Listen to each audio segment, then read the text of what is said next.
স্বাগতম জনাইছোঁ অন্য এটা ব্লগলৈ আৰু আজি ব্লগটি ষ্টাৰ্ট কৰিছোঁ পুৰা হাইৱেৰ পৰা। এইফালে দেখিছে হাইৱেত আছোঁ এতিয়া, মানে টাউনলৈ আহিছিলোঁ, বজাৰ যাব নাছিলে। আজি কাতি বিহু হয়, সকলো লোকেল কাতি বিহু বহুত বহুত শুভেচ্ছা থাকিলে আৰু আজি যিহেতু কাতি বিহু গতিকে বজাৰ টাউন আছিলে। আৰু এতিয়া আজি ব্লগটো ইয়াৰ পৰাই ষ্টাৰ্ট কৰিছোঁ। এইফালে হাইৱেত পুৰা ৰৈ আছোঁ, এতিয়া ঘৰলৈ গৈ আছোঁ। ঘৰতো দুই এটা কাম আছে কাতি বিহু বুলি, পুৰা তুলসী চফা কৰিব লগা আছে, ৰুব লগা আছে। তো এতিয়া সেইখিনি ঘৰত কৰিবলগীয়া আছে।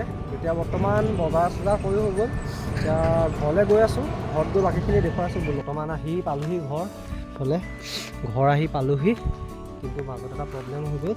এই স্পীকাৰটো মানে অলপ বেয়া হৈ গ'ল নেকি। এতিয়া এইটোকে দেখুৱাবলৈ যায় দেউতাৰ লগত যাওঁ, তাৰপিছত আহিহে আৰু কাতি বিহু বাকী তুলসীখিনি আজি ৰুবহি লাগিব।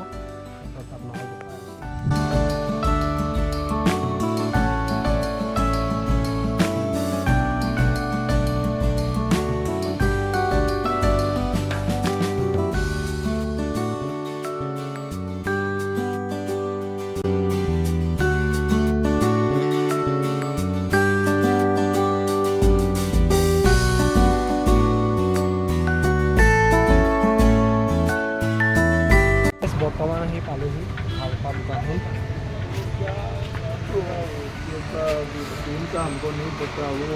এইটোৱে হয়, এতিয়া কি হৈছে জানো, এতিয়া চালেহে গম পাব।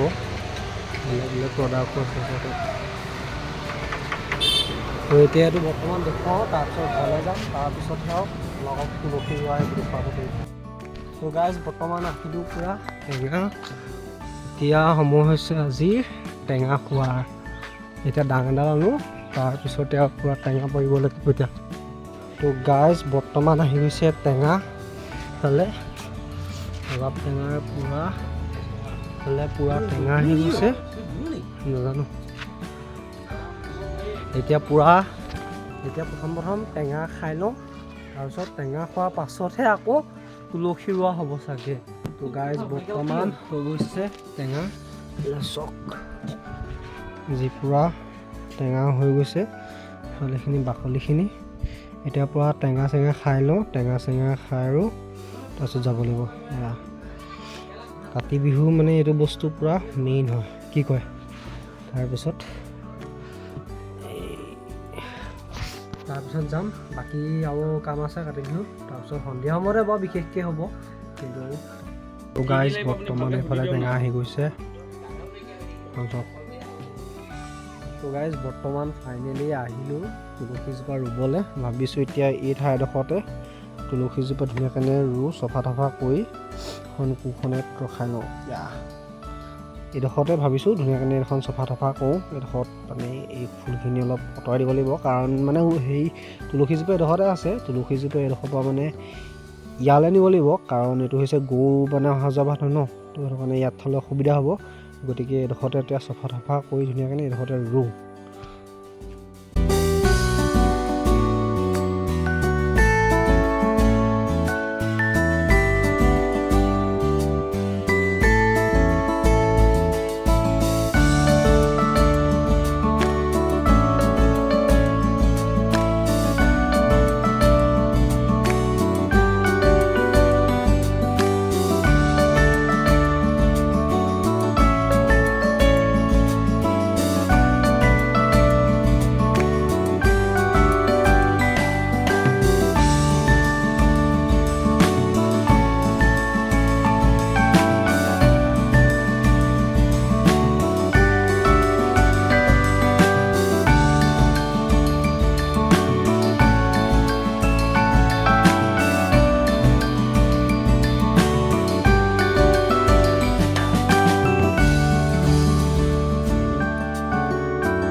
বৰ্তমান হৈ গ'ল তুলসী ৰুই। সেইফালে চেক কৰক, এইফালে তুলসী ৰুলোঁ, মানে ইমান অলপ হেৰি কৰি দিলোঁ আৰু ছাইডত অলপ মানে লিপি মেলি দিলোঁ। এইফালে চব সেইটো ৰুলোঁ অলপ, আৰু অকণ এতিয়া ছাইডটো অকণ চফা কৰি দিম। তাৰপিছত আৰু সন্ধিয়া সময়ত ধুনীয়াকৈ চাকি তাকি দি দিব লাগিব।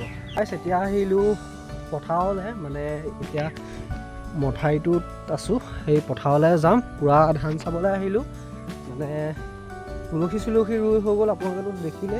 এতিয়া আহিলোঁ মানে পথাৰলৈ, আৰু এতিয়া এফালে চাওক কি ধুনীয়া এটা পৰিৱেশ। এইফালে লগৰ দুটাৰ লগত আহিলোঁ, এইফালে পূৰা এতিয়া আপোনাৰ এজোপা চাওক বকুল গছ, সিহঁতে ফটো মাৰিছে।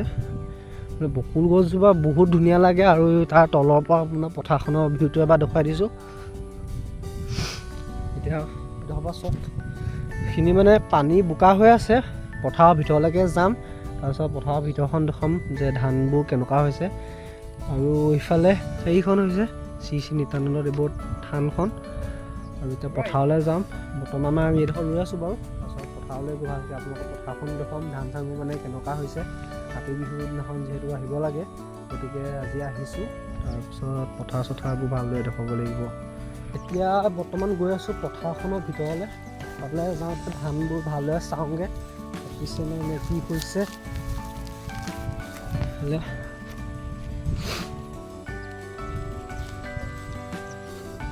সোনকালে আকৌ, কি কৰি আছ? নকওঁ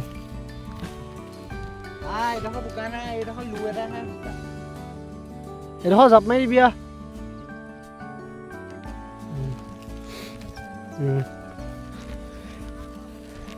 এই আগলৈকেহে বোকা আছে, এইডোখৰত মানে এইডোখৰতহে আছে বোকা, তাৰ আগলৈ নাই। মানে এই লগৰটো আহি পেলাই বেয়া পাইছে বোকা আছে বুলি, তাক কৈছোঁ এতিয়া আগলৈ বোকা নাই।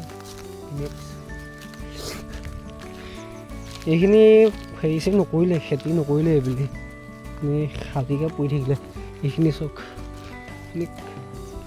ধুনীয়া হৈছে খেতি। এতিয়া আমাৰ নিজৰখিনি চাওঁগৈ কি হৈছে। চক বোকা কেনেকুৱা। গাঁৱত থাকিলে এইবোৰে মজা, পূৰা বোকা গছকি গছকি বিহুৰ দিনত এনেকৈ খেতি চাবলৈ অহা। তো এইটো ফিল কেৱল যি মানে মানুহ গাঁৱত থাকে ন, তেওঁলোকেহে পায়। আৰু এইফালে দেখিছে খেতি পূৰা, এইফালেও ভালেই হৈছে খেতি, ইমান বেয়া হোৱা নাই আৰু খালি এইফালৰখিনিহে অলপ কিবা হ'ল। তেতিয়া আগলৈ যাওঁ বোলক।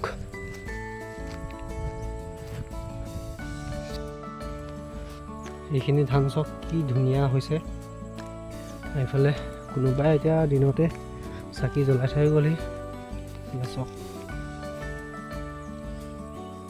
এতিয়ালৈকে মানে দিনত যিমানবোৰ কাতি বিহু কাম আছিলে, দিনৰ চব কাম হৈ গৈছে। এতিয়া বৰ্তমান সন্ধিয়া হৈছে, সন্ধিয়া মানে এতিয়া চাকি তাকি দিবলৈ আনিছোঁ। আৰু এইফালে